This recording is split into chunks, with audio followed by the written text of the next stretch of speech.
that's one way to. The bare Canada has naked apologized ladies. to Bryan Adams on several occasions. I was about to say, yes, and disowned Celine Dion. Afterwards, I was making South Park references. But so about halfway in, we get to visit the Dominion Tavern, which I want to go to. I don't know about you. And see the musical stylings of blind Jimmy Leper. Why did Jesus not heal blind Jimmy Leper? That's just mean. Because that's his gimmick. That's his gimmick. You want to take away his livelihood? Food off his table? Shit, he's a struggling artist. He got enough problems. They need just some guy that can't sing worth a shit. You know, he sings really well for a blind leper. Yeah, they're like, oh, he sings like I don't know, but he's a blind leper, so you know he's pretty good for a blind leper. Wow. Jesus healed him. They'd be like, man, this guy sucks.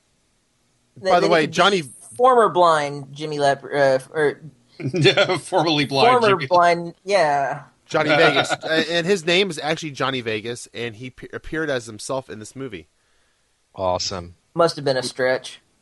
Yeah, right. I wonder if he's still alive. No, he's actually a blind leper. No, that's a different guy. A leper, or do you think he's just blind? He's one of only 7 Canadian. Johnny lepers. Vegas was the announcer guy, not the leper. Oh, you're wrong. Damn. So wait, who was the announcer guy? He's just a nobody leper then. Damn. Who was the announcer? The announcer guy's name the announcer was Johnny who announced. Vegas.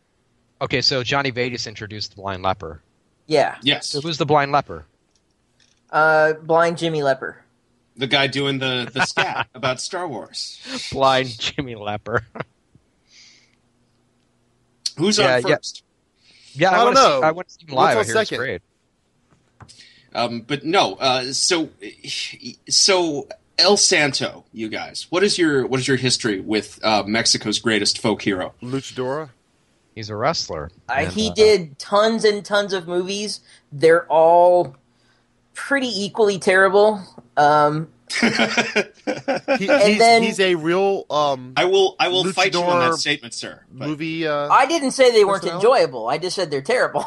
No, yeah. I would say that they are not all equally terrible. Some are more terrible than others. I was going to say, because I first found El Santo through his somewhat terrible Americanized version of Samson versus the Vampire Women on Mystery Science Theater 3000.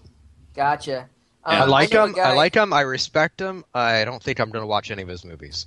I know a guy who's a big El Santo fan, and will talk to you about them. So I'd heard about him a lot, and then I saw bits and pieces of some of the movies, and they were all pretty fun. The SC3K episode, and then then there's the Three Mighty Men, which isn't actually El Santo, but has been it's El Santo the same way that's Captain America and Spider-Man on there too. Yeah, exactly. Well, that wouldn't count that much. But and this El Santo doesn't either. Did you notice he's a pretty big dude? He is, and he's very Canadian, along with everybody else. Well, yeah. But yes, I've seen people bitching and moaning about the fact that El Santo is unaccented in this movie, and that is somehow the travesty. Really, that's what they bitch and moan about. It is. Oh, they're like, God. man, I'm really following this movie. I really dig it, and oh shit, he doesn't even have an accent. Oh, wow, this is bullshit. Not Jesus's drum solo, which then goes into killing tons of vampires. Oh, that was awesome. He used the drumstick as a stake. So, but he does that. He takes out all the atheists earlier in the movie, but when he and Mary Magnum go take on 2 vampires, they get the holy hell beaten out of them. Yes, that's true. His kung fu is very inconsistent in this movie. They both are. Yes. But we have to have like a second act low point, right? This was written by Mad Libs, so by that point in the movie, we've got to have the hero like really down low. We got to take away his love interest because got to fight a vamped up love interest. I mean, shit. And that way we can get God in through a bowl of cherries. Oh, that's what I was to say. I had read that God appears in this movie in a bowl, so, which is I'm like really. And as I watched it the second time, I didn't get to catch it. God is just a bowl of cherries. And Well, Jesus eats one of his eyes. People have seen like Jesus's like likeness appear in like a cinnamon bun and a toast, and so I mean, why not a bowl of cherries? Yeah, I mean, it makes sense that he'd be in a bowl of cherries. And God specifically tells him to seek out Santo out of all the Earth's superheroes. Now, see if I was God, I would have gone with Rey Mysterio Jr. But that's just because he would be you think he would be a bigger get, but Santo's fought vampires in the past. He has a long history of fighting. I think he'd pick Ultimate Warrior, the undead or of all sorts. Not the Ultimate, I just completely lost it. Damn. How about the wrestler Vampiro? Episode. Yeah, like Mysterio or the. Damn it! I can't remember any of the other luchadors. You took the only one I can remember, dude. Vampiro. He's a wrestler. Nacho Libre. Kane. Vampiro, Kane's not a luchador. Damn. The person who directed this movie actually directed a documentary about the wrestler named Vampiro.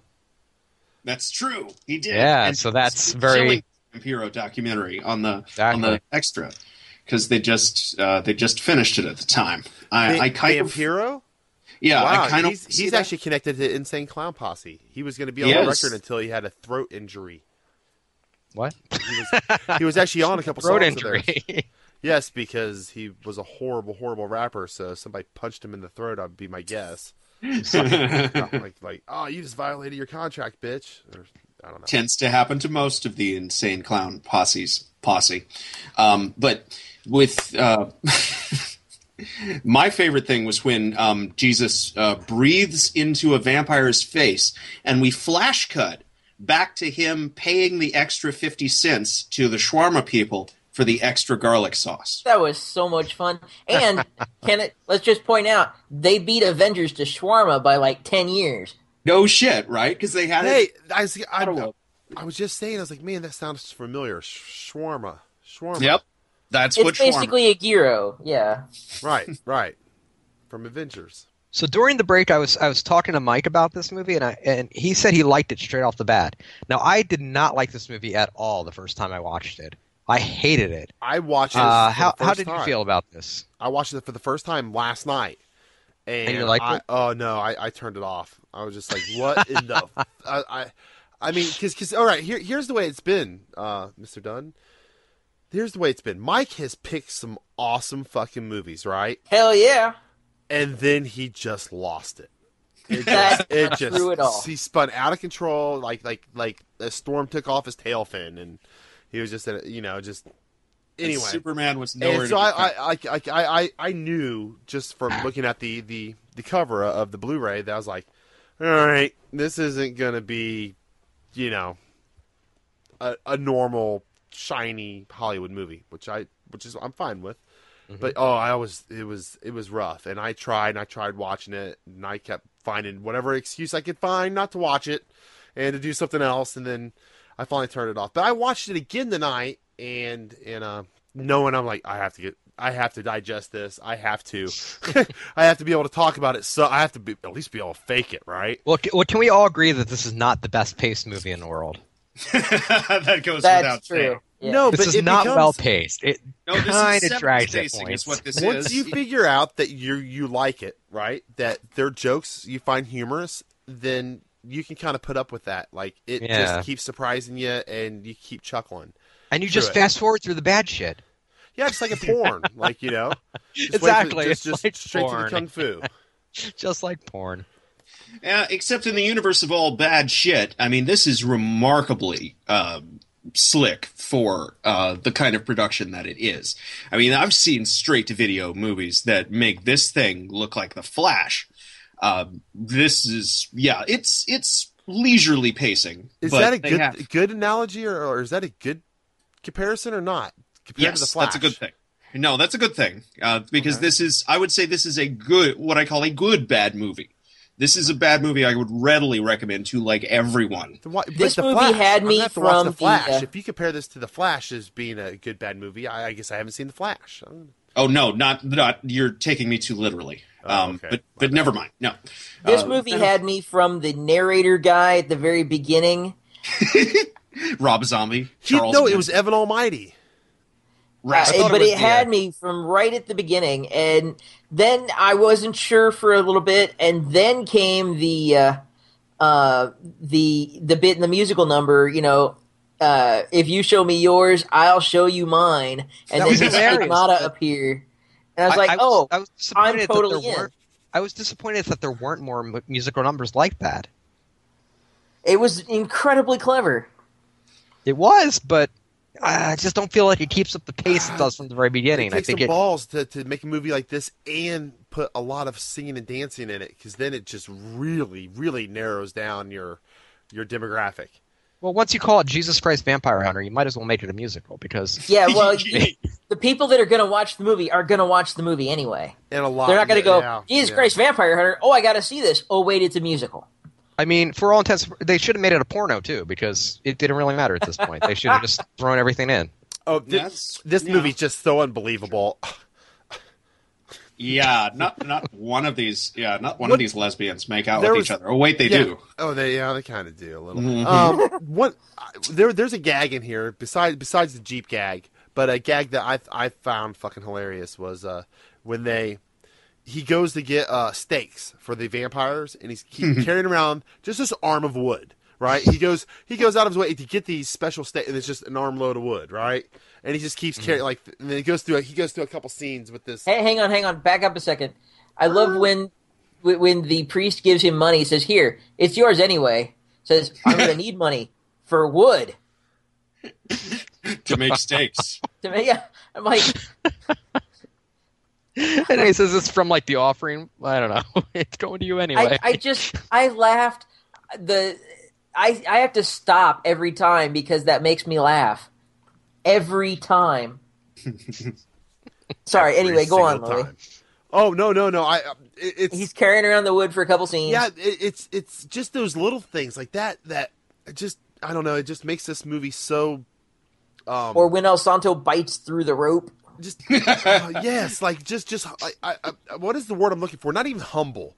It's. Not just the fact that it's aware of its own, of what it is. It's just, I don't know. It's just good stuff. I don't know. It's driving me nuts. I can't think of the correct word there. But this is a movie that's hard to talk about. It's hard to put into words. I was expecting it grows on you. To throw it out there, but he's what? Well, the only thing my head said was postmodern, because this would be a non-pejorative application of that term. Like okay, the head vampire or woman's name is Maxine Schreck, which is the most blatant Nosferatu reference you could throw out. These people know exactly what they're doing, and they're doing it with gusto. I mean, they are completely unapologetic. Yes. They didn't just stumble into this being a good bad movie, right? I think we've seen before where you can't try to make a bad movie and indeed the director swears that is not what he intended to do. I guess that's honesty. I guess that's what I'm trying to get at. That the badness of this that makes this movie quaint and clever isn't forced. It isn't intentional. I guess they know what their limitations are, and they went out and made the best movie they could make within those limitations. A tongue-in-cheek comedy satire. But it's dark comedy. But I wouldn't even say it's dark comedy. It's comedy. Well, we do get kind of into Herschel Gordon Lewis territory with Dr. Pretorius. Very sarcastic comedy. True. He uses intestines as nunchucks, and they were also much fun. And when he's rooting around in the body in there, that's like right out of Blood Legacy and shit. I could see the pedigree of all of this. These people knew what they wanted. I love when he tapes the kidneys to his hands, like yes, like he's like, "Oh, I'm going to beat your organs." I didn't realize he's going to put them on his hand, outside of his hands first. Mm-hmm. I think the best thing to say about this movie is that it's. I mean, you're watching a lot of people having fun, and you have fun with them eventually, and. I mean, it's not the greatest movie in the world, but obviously people who made it had a lot of fun making it. Matt, I think you hit that right on the nose there. They had fun while they were making this, therefore it transferred onto the screen. And you can even tell they have the gag reel at the end, I think, during the end credits. Yeah, where they break character. See them goofing around and stuff. And seeing all the crap that goes into making even something as modest as this production. My favorite part is all of the people in the back